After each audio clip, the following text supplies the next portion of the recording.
G'day guys and welcome to Centre Bounds. For this going to be a quick rapid fire version of our final call watch list. Stay tuned.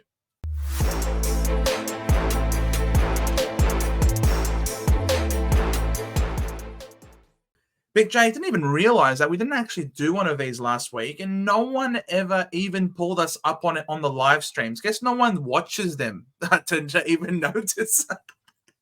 No, it's a pretty funny thing. I don't know what it was. Maybe just like there's only one player and it's Darcy Jones to bring into your team, and that was about it for rookies. So yeah, some people brought him in. I did.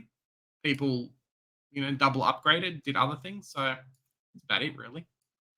Well, the good thing is we don't really have too many options either for this week to come either. When we're looking here at the players on the bubble, we've got it here sorted by break even. For those of you with Supercoach Gold, it is very easy to do. If you don't, congratulations. You're getting a free resource right here.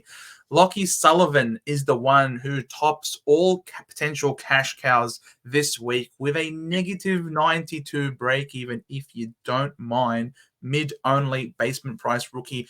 There's quite a few people looking to get him in, but there's a bunch of people also questioning his job security. Are we on that same thought? I currently have him in my team, and I'm very, very happy. That break even's fantastic, even if we only get him up until the bye. And I think Collingwood's one of those teams. I've said it before. I think maybe Frio's another one. There's a couple of others where if the player's playing well, they'll keep him in the team. Someone else will make space. So if Sullivan's doing what they need him to do, yes, there might be a McCreary and a Jamie Elliott and a few others who could potentially push him out of spot. I think they'll keep him in here. The guy's too good. He's, 25, 26, I think, and they're trying to give him a decent run. If that means we get 3 or 4 rounds of price scoring, I'm very, very happy with that break-even, Joe, especially with him averaging, like I said, a 75. Yeah, no, he's definitely scoring incredibly well. He was a real big super sub against Carlton when he first came in. Had a big time goal, and everyone got around him. Then obviously cashed in on a really weak opposition last week in the West Coast Eagles, as did Joe Richards. Also went 107, if you don't mind.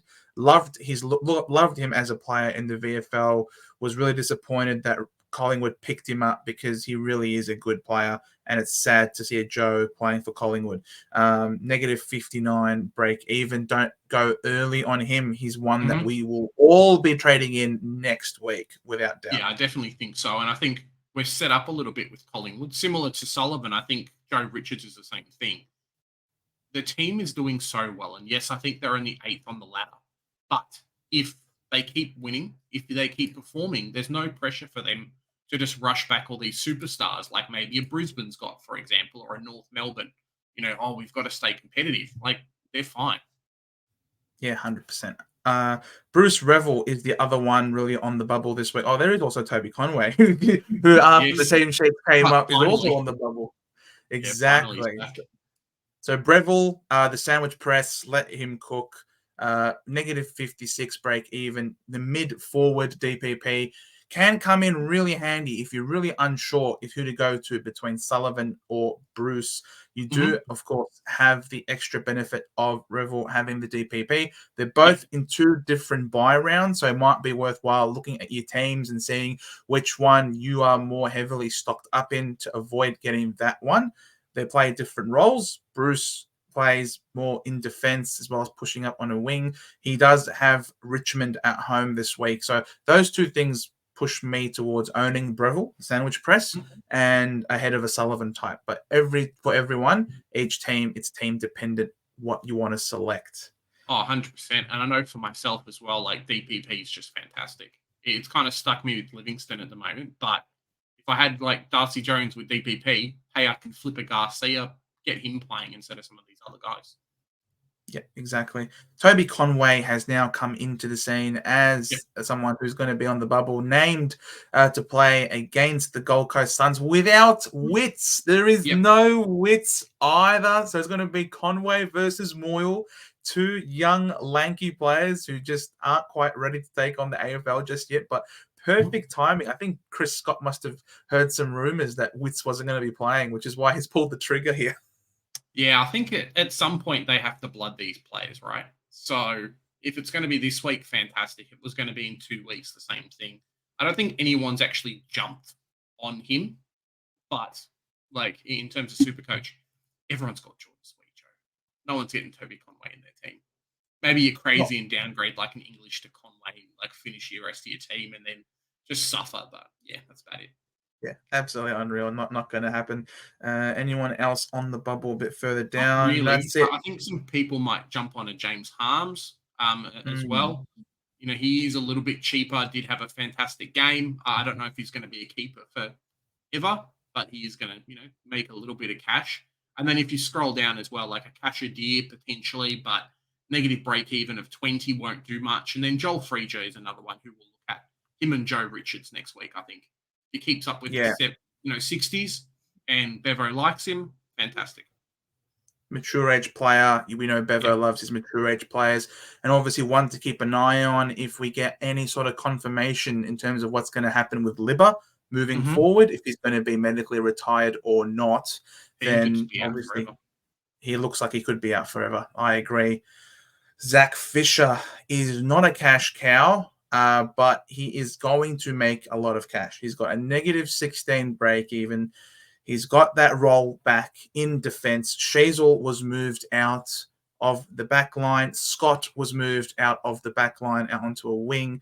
Him and McKercher were just lapping up the points in the back line. McKercher has gone down. Now, we don't know the extent of the injury, but regardless, he was still popping off even with McKercher in that back line. He's got a Yeah. 140 last week, if you don't mind. He's taken 15 kickouts in the last 2 weeks alone. It's hard to turn down a guy of this value.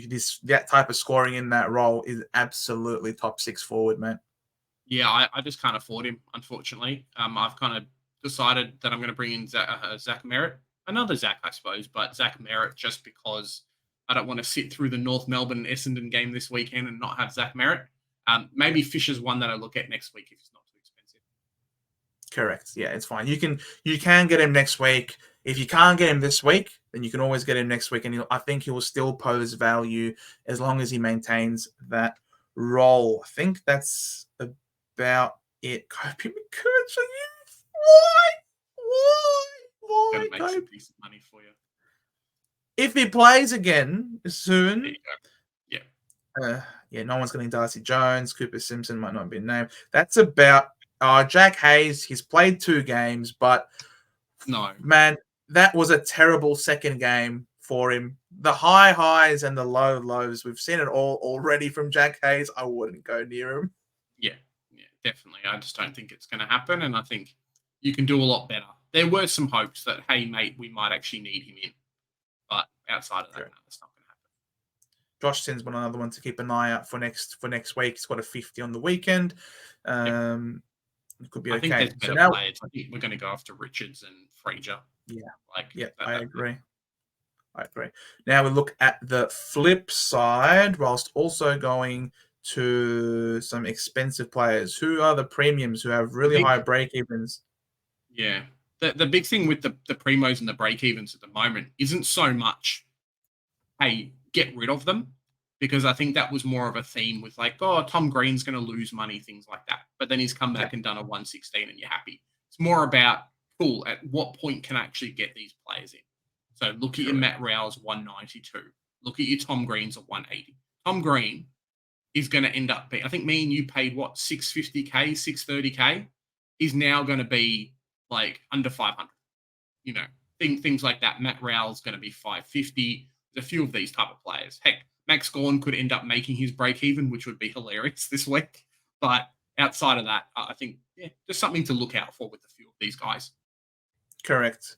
Harry Sheasel is also one that I'm really flirting with the idea of trading him out. He's going to drop in price a lot. If he does go back and reprise that role, I can always trade him in a bit later for considerably cheaper. But yeah, 168 break even for the Shays.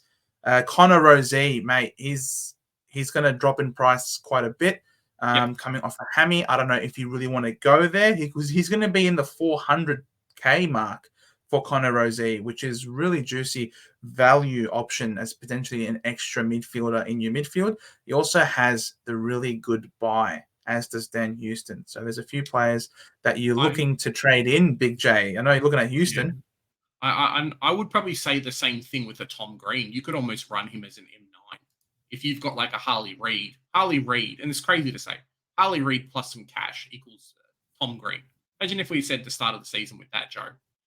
Yeah, definitely Dan Houston. It frees up like a Nick Martin on my defensive team to be that DPP swing potentially, because I can run one of them on the bench and then kind of plan for matchups a little bit. And I think a lot of that is going to be matchup dependent. And a lot of that is going to be, hey, what happens with Lockie Whitfield, number 65 on the list? Me and you both have him. Me and you are both upset that we have him. The 3-round average is not great. And yeah, it might be does Lockie Whitfield score well this week? Okay, no, I've got another player as a defensive swing just in case. I think he will score well because there's no Lockie Ash this week due to injury. So I think Ash and Kelly both being on the side. Yeah, throughout the end of the season.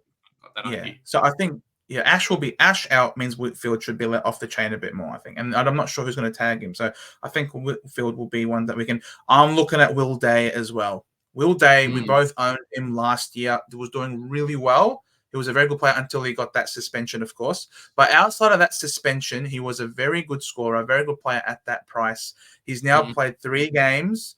He's slowly building into the season, a 138 break even. He will be under 500K and could present great value as an extra midfielder. Yeah. No, I definitely think so as well. You wouldn't take Will Day over Tom Green, though, at basically the same price. No, you wouldn't. No, you wouldn't. Yeah. If you don't own Tom Green, but if you own Tom Green, that's very true. Yeah. Then you wouldn't say no to a 450K Will Day. No, probably not. Depends. This year we're so blessed by all these players. Like, cool, Darcy Wilson in 2 weeks is going to be 450K. Like, how could you plan that this season? Who else is on the list? Oh, you're getting my boy Zach Meriden this week. Yep, that's me. Not concerned about the 137 break even. I think he has a fair chance he's going to make the 137. He was like on 85 at quarter time last year. That was bonkers. Errol Goulden, he's not one for me, Errol. Just not having those highs. I don't know if it's just disposal efficiency, if there's a few players that would have come back in, which could push him out to a wing, but not one for me, Errol Goulden. Happy to wait to see for him to really turn it around. If you don't have Tim English, I think he's smashing 129. The Giants give up a lot of points in the ruck, does Kieran Briggs. So English was really shafted last week, as you rightfully explained in your team review video. And there's a bunch of people out there running their own calculations, and it just doesn't look right. What Champion Data gave him compared to what everyone's calculating. So Tim English should be owed some points this week, hopefully. Well, I mean, he's versing a ruckman that kind of gives up points for breakfast. So yeah, it's looks very good in his makeup, and I definitely think it's worth bringing him in if you don't have him. I don't know if he's going to be R2 or not. I think there's a few players that are definitely going to be there, with Max Gorn being an R1, hopefully, for the rest of the season. So yeah, he's in contention. Get him in your team if you don't have him. I think somewhat I'm being saved a little bit by having Sweet on the bench and hopefully being able to finish my team otherwise, because it might give me a sneaky player on the bench that's a primo. So we'll see what happens in that sense. But yeah, I think I just want to be able to scream out English every time he does well. That's it, really. We scream Heaney every time he does something good. 132 break even. He is an absolute wonderful player. If you haven't got him, he's got Carlton this week. Tough matchup at home. Would you trade him in with a 132, or you reckon wait until after the bye? I think with Heaney, we don't know what's going to happen with Parker back. And Heaney's scoring, yes, he did a 118, but he's not doing the 140s that we've seen before. Obviously, we saw Taylor Adams come in and affect his scoring and things like that. And I think he's getting a little bit more attention. So he might end up being back to like 105, 110. Still forward keeper, but that means he's going to drop in cash a bit more. So wait a little bit. Don't get Heaney in. Upgrade everywhere else that you can. Bring these like round 15 players in if you can. We'll talk about Zorko in a little bit, I think. But yeah, just kind of these guys who aren't going to have a buy in like 2 weeks and you have to worry about, he's got a buy in 2 weeks. Yeah, for sure. Chick Miller, someone people might like to trade in. He's already gone up 56K, 128 break even. It's getting that break even starting to get really close to his season average. So I think he might be leveling out at his fair price very soon.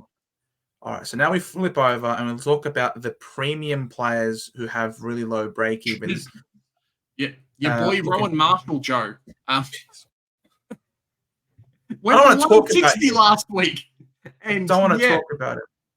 You can get stuffed, Rowan Marshall. Get stuffed. Now, another player that you're looking at, I don't think we're going to go Ollie Wines, though he is very tempting. I think he's been the tease of the season, so whatever. But Dane Zorko at number 3 there. I know you've spoken a lot about him off halfback and how well he's doing. Really, the injury concerns is probably the biggest thing for him, but he's so good. And he's going to go up in price. Oh, and his run in the next month is ridiculous. Yep. He's playing all of it. He has so many positive matchups for halfback flankers. It's insane. So yeah, got Richmond at home at the Gabba this week. 45 break even. As long as he continues to play this role and obviously stays healthy, hopefully that magic acupuncture can continue doing its work. Then he is absolutely F3, if not F2, fighting it out with Flanders and Heaney. You know what I mean? Up in the top 3. So yeah, he's definitely one for me. I'm desperate to get him in. I just can't afford it at the moment and finishing off other areas in my team, and it's going to hurt. I've seen some teams at the moment that are going to have 5 or 6 primo forwards already. So yeah, unlucky. Congratulations to everyone who has Lloyd Meek because he's still making money. He's still scoring very, very well, and I think his matchup is very, very good as well. So people are saying he's got the best run before the bye, best run after the bye. Lloyd Meek could be R2, and I'm laughing my head off. Jake Saligo is one as well who has been scoring okay. I don't think he's going to be the player that we need in our midfield to finish off the team. Moving down the list to number 8.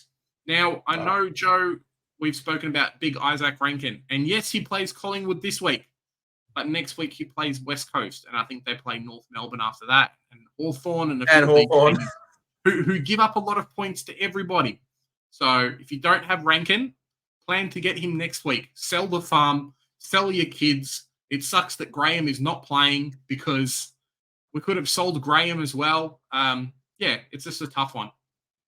Don't sell your kids for Isaac Rankin. That's illegal. Get him in your team. That's it, Joe. Don't sell the kids. It's not legal. You can't buy human beings anymore, Big J. But Isaac Rankin. He's 100% in my trade plans for next week. Abso-freaking-lutely. Luke Ryan, 71 break even.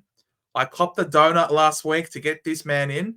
You are going to be selling your soul to the devil with a 666 here, but he is going to go 71 million points this week. He's playing against St Kilda at Marvel. His highest average out of all teams is against St Kilda. And this year, St Kilda, not only are they favourable, they are the best at giving points to halfback flankers. It is a marriage made in the deepest.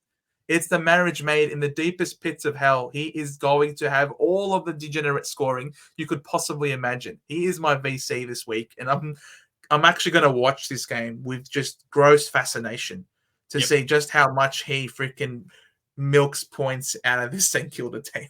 Mm-hmm. Yeah, it's going to be fun because we're going to talk about it on Sunday. If you guys haven't seen our video, we're going to go watch the footy. We're inviting you guys to come across. We're going to talk a lot of Luke Ryan scoring well in the North Melbourne versus Essendon game because I can't talk about North Melbourne. So it's going to be Luke Ryan. Get him in. D1. I think he's second. It's crazy. This year, Freo have number 1 defender and number 1 mid, averages. So it's pretty good. Just not number 1 ruck. Jared Berry, I don't think anyone's jumping on. Horn Francis has been okay for the people who've owned him. I think Rosie being out has definitely helped. This week he's playing Hawthorn. Yeah. Imagine if this guy had forward status, we would be laughing our heads off. So it's kind of saved us, Joe, him not having forward status. It means that we have limited options, but 105 average is pretty good. He could get it. He could get the forward status. Oh, If he gets the forward status, right. then we trade him in. Yeah. Nick Dacos, if you haven't got Nick Dacos, what are you doing with yourselves? Get him in. 77 break even. This guy's top notch defender, and he is going to score very well against Adelaide. He's even a sneaky VC option at the MCG this week, as you would have seen in our VC and C video. Jeremy McGovern, keep an eye out on him, and I think he might play. Doesn't have any structural damage, but he might not play this week either. Keep an eye on him. I think they know they're going to get smashed by Melbourne, so why would you risk the player? Is probably the big thing. Give him that week off. Yeah, it's a bit of a tough one. Moving down the list, Zach Butters, if you don't have him, get him in. He's playing Hawthorn. Potential VC or C option, depending on which kind of players you picked. Another one is Jack Steele. Now, he went big after coming off injury last week, but his last, next kind of run of teams, I think, are not great. He's running ice cold. He's got 123 last week. What are you talking about? But I just more think like his run over the next little while isn't as good. So just have to be careful with the type of player. If you don't own Bont, number 19 on the list, what are you doing with yourself? You need to get him in. He's still cheap. He's not going to be cheap for much longer. Someone who is cheap and very tempting is Lockie Neal, though. And I know him and Petrarca, and we'll look at like a Josh Dunkley as well in a little bit. Guys who we could end up bringing into our teams.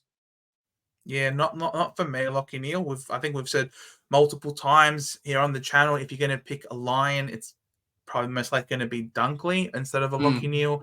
And I don't think Lockie Neal is 100%. I think Lockie Neal is carrying something, probably an ankle of some sort. But Brisbane. And I just, even two, you're right. But I think I've definitely preferred Dunks ahead of Lockie Neal. Very wild, inconsistent scoring as well, which means that he'll never really price you out. So, happy to wait on him. Plus, his buy's coming up really soon, and I don't want to keep stacking up on round 12 by team players. So, not for me. Definitely more interested in a Christian Petrarca type for sure. Yeah. Got the Eagles this week. His break even's only 88. I know a lot of people are concerned about how much time he spent forward last week. He only did it to break the Kennedy tag. He was being tagged yet again. Everyone's tagging Petrarca every week. What's going on?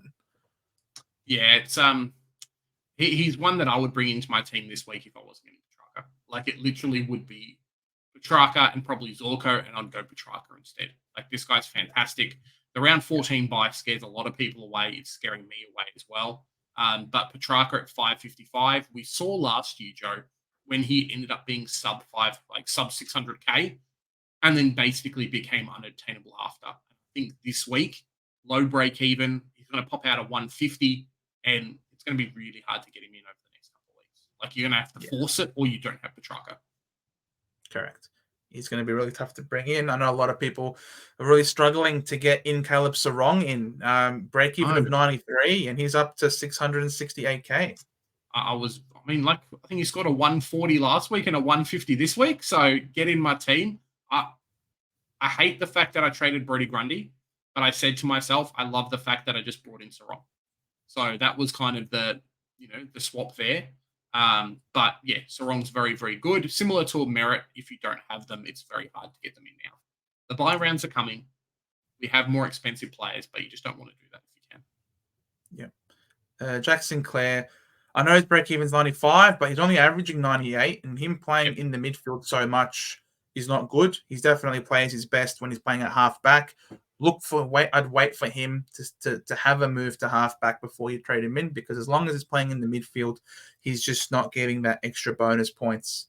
You get plus 20% if you're getting your disposals in the back line, and he's getting too much of it in the midfield. So for me, I wouldn't get Jack Sinclair at this point in time. Yeah, the best thing about Jack Sinclair playing mid isn't his scoring; it's the fact that Nazaya starts scoring better because there's less people taking the ball down there. So yeah, don't pick Sinclair, but other people do better because of him. Dylan Moore is probably someone you can hold a little bit. I don't think he's going to score much this week. And his score of a 76 last week really hurt. Because I know some people jumped on him being a bit cheaper. So being a bit cheaper than some other guys. And it just didn't pay off. I think he had a few blood things happening, and then just couldn't get back to it. Bailey Dale. Because he was like on 60 at halftime, wasn't he? Yeah. I think he was around the mark. Maybe not 60, but like 40s and 50s, and then just got head knock, blood, and then just couldn't get back into the game, really. He just got beat. Yeah. Bailey Dale as well is someone who people got very cheap. Still a viable option, I think, depending on what happens with Libba and some other things, but he's a lot more inflated price now. So he was like 440K, and now he's gone up even more than his starting price. So I think there's better options for a guy that's averaging a 96. Because he doesn't score his previous scores in your team. He scores what he scores after. Flanders, if you don't have him, probably a bit too late, but still get him in your team.